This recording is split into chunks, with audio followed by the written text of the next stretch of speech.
Hi, and welcome to another GC9x video. I'm Carl, and today I'm joined by... I'm Bobinator, recording today. This is the Gunhort. And this is Destruction Carnival, which, if you can't already tell, is very clearly not a recent game. But it is freeware, apparently. Very, very strict on that. Bit of history here. This game is from 1997, and it was made in Click and Play. But what I am playing is a modern recreation of the game from 2009 for modern computers. So, is there any really big difference? Like, is it a full update, or is it just like, it was made just to work? It's pretty much exactly the same. I think they added some level skip codes, but that's pretty much it. And, if you're used to click and play, this is already looking really, really good for a click and play game. This is, like, bar none, the best click and play game ever made, like, objectively. So is this like regular click and play, or is it the game's factory? I'm pretty sure it's actually click and play. Like, I think the games factory existed by then, but this doesn't use that.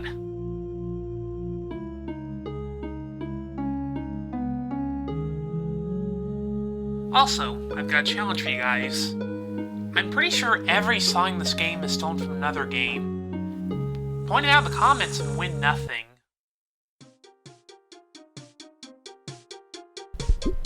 Boy, did that quality just plummet. Really tiny sprites. I don't think those sprites are stolen from anywhere, though. They look like original sprites. I think the sprite's original, it's just the music that's taken.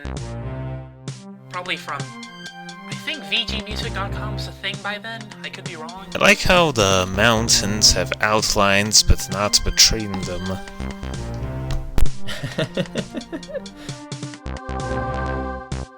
Yeah, well, it's, I think there's a couple of tricks going on here to make it look like the way it does. I would really love to know how they put this thing together, because there's just so much that Click and Play should just not be able to do it all in this. Virtually real. I mean, that's pretty true for Click and Play. This is pretty much as real as you get. Thank you, Charles Tomino. I hope I got that right. So did he make anything else, or is this kind of like his, like, big opus magnum? I think Virtually Real made a few other games. I don't know if their website is still around, though. Probably not, because it's 1997. Actually, I think you'll find the year is 2016. I could go in the Wayback Machine and check sometime. So is there going to be a lot of this yellow text? I feel like I'm watching foreign TV. Does the game ever actually begin? Because this intro's been going on for 3 minutes now. This is... It's got like another couple of minutes on it. This is the villain. What was his name? Was it Asmodeus? I barely read Amadeus. it. Amadeus. Okay. I don't know, Amadeus. Why are you disturbing us so much? Oh, yellow text on yellow background. The famous agent D.S. Troy. D.S. Troy. I assume that stands for something. Like, I don't know. Destruction style? And here we have a pretty clear violation of the Evil Overlord list.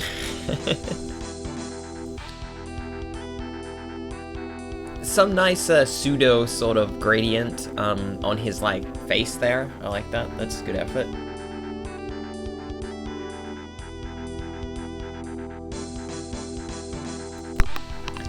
I got it for an edgily named protagonist that... Whoa. That wasn't any of us. That was the game. Yeah, this game is voice acting. It's pretty bad. Sorry, Gunhan. I just wanted to point that out. It's just noticing that for such an edgy name for the main character, they have a really generic and not all that edgy design. Yeah, really bland sort of look. I love that title screen. I don't know where that was going, but that was great. Also, this game is pretty close to Smash TV or Robotron if you play that. Guys spawn, you have to kill the guys going to the next stage. Okay, the knockback effect is really nice, I gotta say.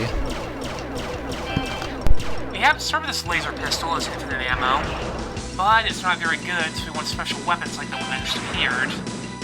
The flame wall goes through everything, so it's probably one of the better special weapons.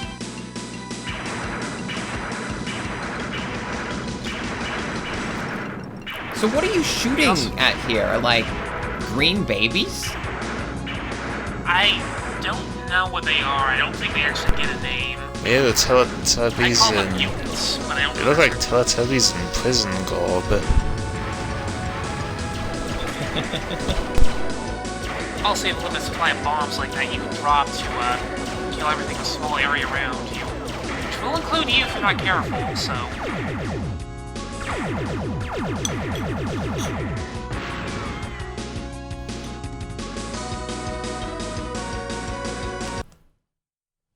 So all this music is stolen, because it's pretty good music. Oh yeah. And now we have guards. They can shoot you. And I think they're a little bit faster. That's all they have above the mutants. Generally, this game isn't really super difficult. I don't beat the entire game, but I'd say you can probably beat it if you give it a few times practice. It feels fair. Okay, I just said, what are those red X discs about? Oh, those are mine. So those instantly kill you if you walk over them. So you got 3 lives here, is what I'm seeing.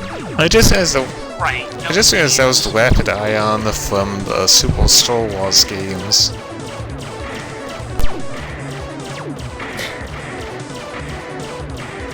So okay, so you got enemy spawners. Do you die if you touch them, or only if you touch enemies? Only if you touch enemies. Okay. It's a pretty polished game overall for what it was made with. Like, it never feels unfair. It's way more reasonable than Smash TV ever was, which is surprising. It seems to suffer from the same problem that Jazz Jackrabbit had, Jazz Jackrabbit 2, where it's so scrolled out that it can't really be difficult, but...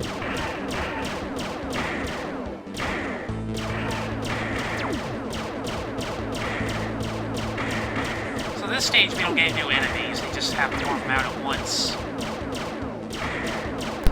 I seem to remember around this period there were quite a few of these style of games. Like, this was a very popular thing to make.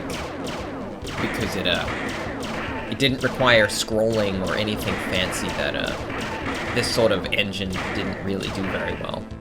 There was also Operation Carnage. That was kind of similar. That was DOS. Do you remember some game with X in the title that I really enjoyed? That was Robotron X? No, not Robotron X. I would know if it was Robotron X. I quite like it. No, it was some, I think it was a Windows-based game. You played as this time-traveling lady that had to... X-Blades? Yeah, that might have been it. X what? Not X... Like the Russian hack and slash? No, not the rocket... No, what? Why the Russian... No, it was like this. It was a top-down. So, go ahead. Did you say, like, X what? It wasn't X-Blades. Ooh, Brain Guys. Okay. Deal with these guys, they take 2 hits, and they shoot psychic projectiles. They home in on you, and if they hit you, you can't shoot for a bit. Which isn't as bad as dying, it's still pretty bad, so...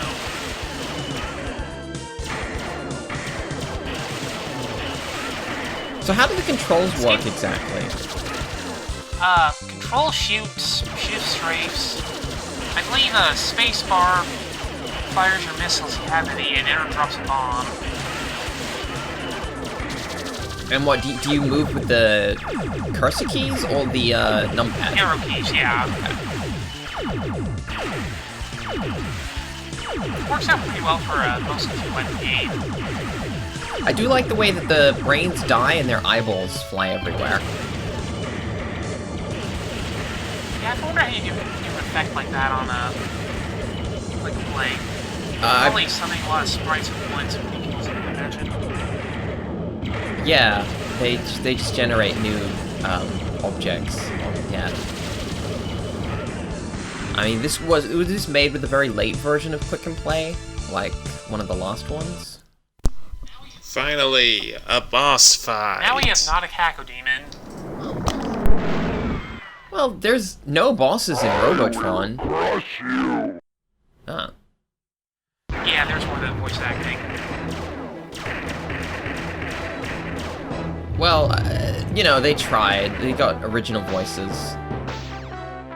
So, Boris is pretty easy. The biggest thing is to stay far away from him, because his attacks can hit you from pretty far away if you're not moving quickly enough.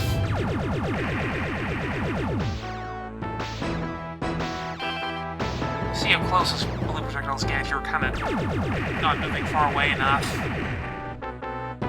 Yeah, I can see he's trying to corner you.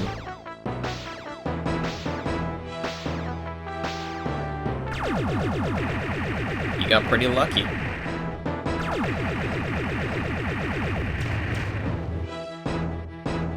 So, he doesn't have a visible health bar, you just gotta keep shooting him until you hopefully win? Pretty much. It was a good try, Bob. I got pretty far into this game. I did not finish, unfortunately, but... So does anything, There's about... carry over between stages, sorry? You keep your lives, I think that's about it. Right, and how many stages were you gonna say? There are, like, 12 stages and 3 bosses, I believe.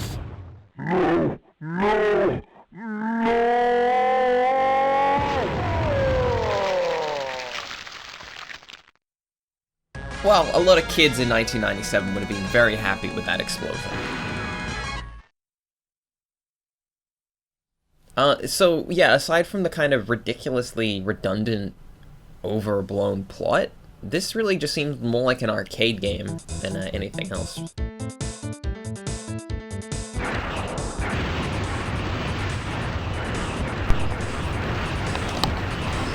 I just like it since, like I said, it's the best thing you're gonna find me Is that using play. the console keys to move the reticle? Right, yeah. Basically, you just shoot all the guys who come down and make sure none of them pass the bottom edge of the screen. And you do that for long enough to get one up. That's the only way to get extra lives, so you have to be really careful on the stage. Well, not careful, it's not very difficult, because you have to keep an eye on things and make sure no one slips by you.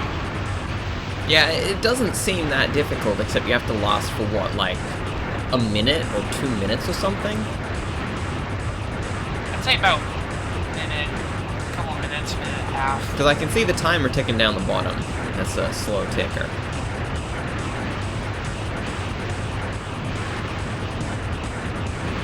This really reminds me of Click and Play.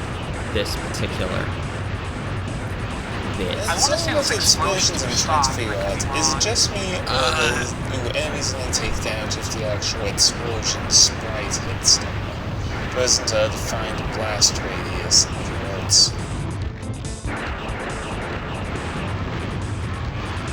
That might actually be it. I'm pretty sure Click you didn't have could hitboxes, trigger which is fake one thing hitbox overlapping easily. another. You just create an Oh, don't forget, You just create an invisible 1997. object where the explosion will be, that's what represents the blast radius. And have anything that touches them. I can't even remember if Click and Play let you use know- invisible objects.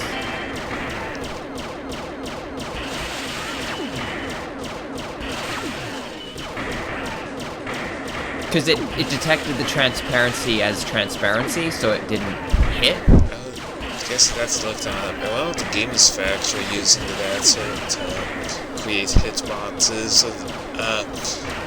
There was a tutorial game that came with it, as I think it was called, and it actually used invisible boxes at the tournament of the whether or not you're in proximity to the corner of the platform.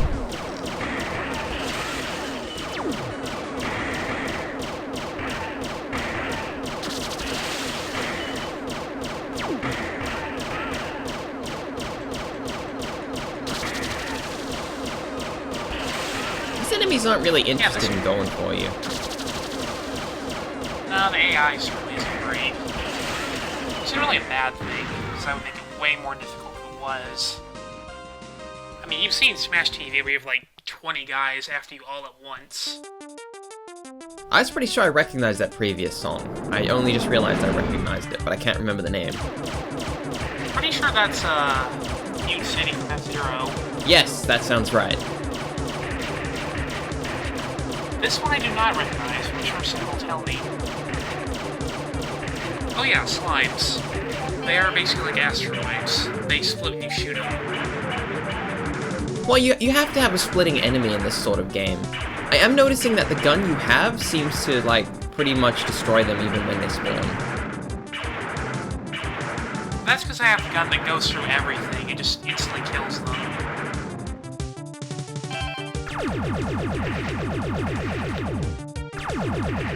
If I only have a default gun, it would take a little bit longer. Yeah, I don't like it when you have the default gun, because it does take forever. Hey, give me some sugar, baby.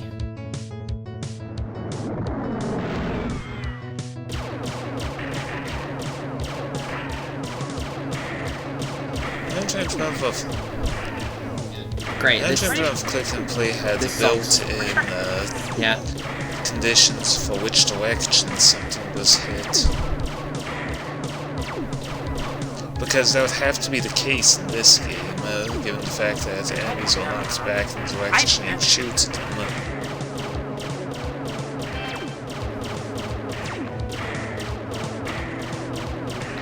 I've messed with Click and Play before. I'm not really super skilled with it, but I know that none of this is default behavior. Someone really had to get creative with all this. Yeah, like what it could be doing is it could be knowing what direction the projectile is firing from, and then tell it to move backwards based on the projectile type that it's hit by.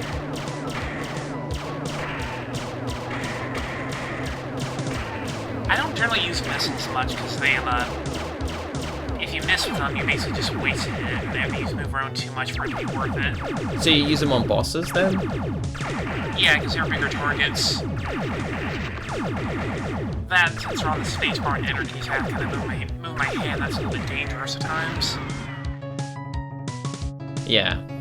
Well, the controls on Click and Play weren't great. I don't even know if you could customize them. Theoretically, you could,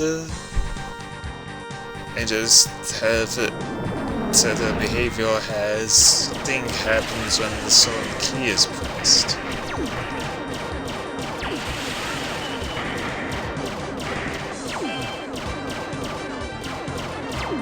Right, but you wouldn't be able to customize them or something? I can't really remember. Click and Play had a lot of weird built-in features that you couldn't do much about. I think you can customize your keys or use a joystick if you wanted to, but only for 2 buttons. Yeah, that's what I mean. You can only customize 2 buttons. When you wanted to customize your controls. In the, as a player, not as the developer.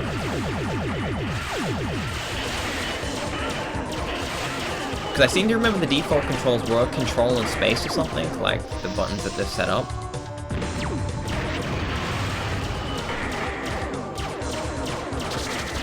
I should know that bombs will also kill you for 2 buttons, they're kind of risky to use, which is also why you have to generally avoid them.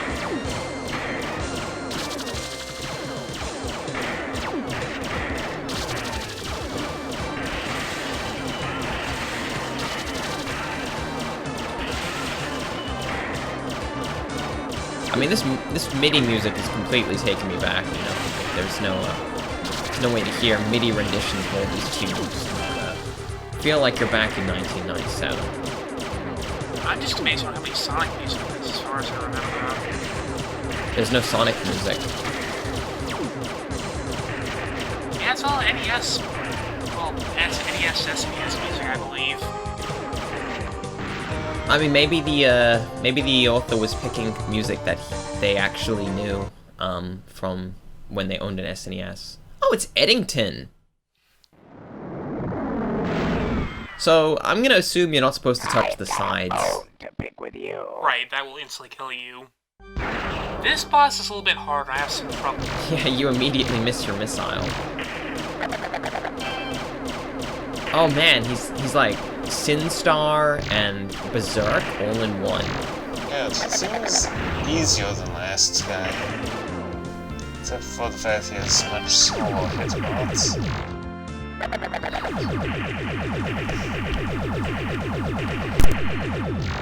Well, that and he keeps saying.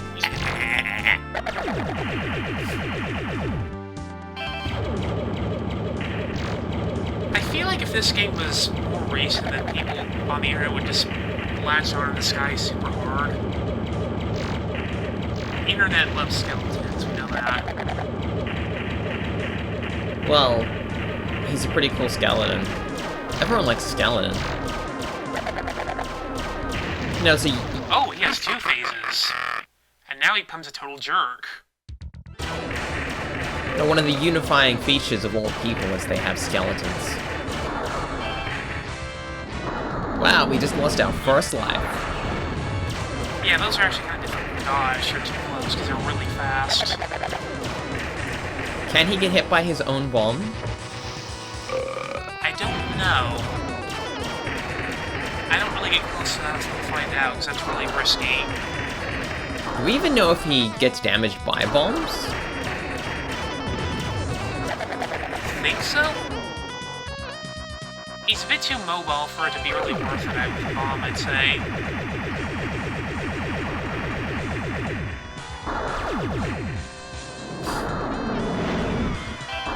Got hit by the what, like the skull boogers?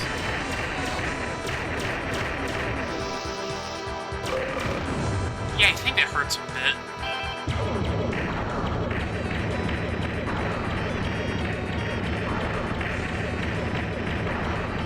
I don't know where he got the skull from, but it's not a badly rendered skull. Pretty sure it's not stock. No, I don't believe it's stock from Click and Play in any event. It's just odd, how, as Gunhart pointed out, how bland of a main character they went with. I want my mommy. Yeah, that's Think there 1997, might have right? been. So was that a Dalek?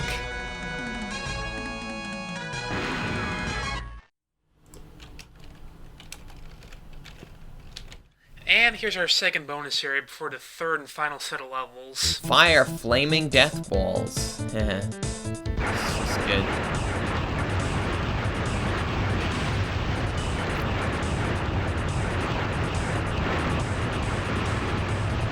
Yep, you gotta do this for 90 seconds. It's not the best part of the game, to be honest. It's really kind of tedious. I feel like the creator probably didn't realize that most arcade games had bits like this that lasted like 15 seconds because they're not exciting. It's not even really difficult. As long as you just pay attention a little bit. You know, as they say, fixed turret segments have been, fixed turret segments are the sewer level of gameplay mechanics. There it is. Oh, that is a new enemy we'll that's be encountering later on. They're jerks. Oh, I see him now, yeah. I'll explain what they do when they show up later. Does he have a dick tentacle? Was that what I was seeing there? To be honest, I couldn't tell you no, because I'm honestly not sure. I will say that aside from like a little bits of crappy humor, it's done a good job of not having like edgy 90s like comedy or sort of crap. I can't remember the juvenile. It's not like overly juvenile, because obviously a lot of click and play games were made by younger teenagers, so a lot of them are really, really crap. Hey, it's this music. Okay, that is a Let's do this mentality of playing one of these and get off with the boots like medieval. What great music.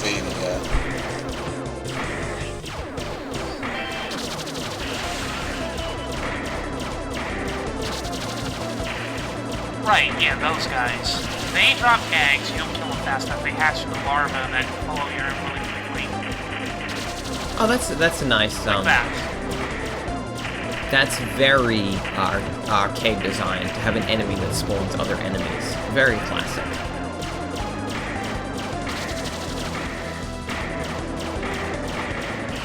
I guess my biggest complaint so far about this game is how bland the background is. I appreciate... I don't think Quick Play can do parallax, that might be a problem.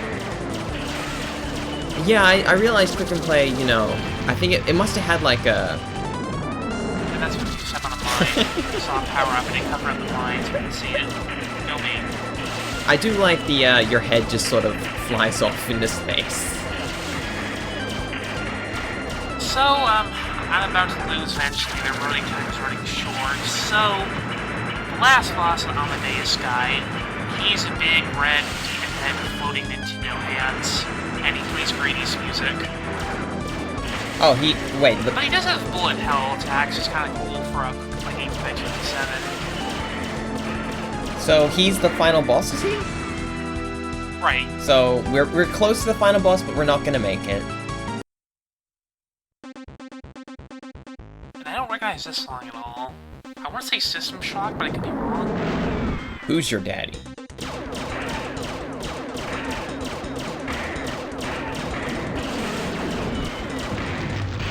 And of course it's a mine that kills me. You walked into a mine? That's Oh, embarrassing. no, this is Killer Instinct music. Glacius. You should know that. You love Killer Instinct.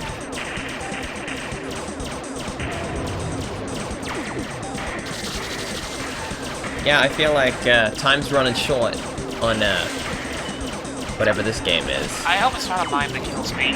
Okay, I feel good now. Oh, you just walk into a tentacle dick monster. Game over. Oh yeah!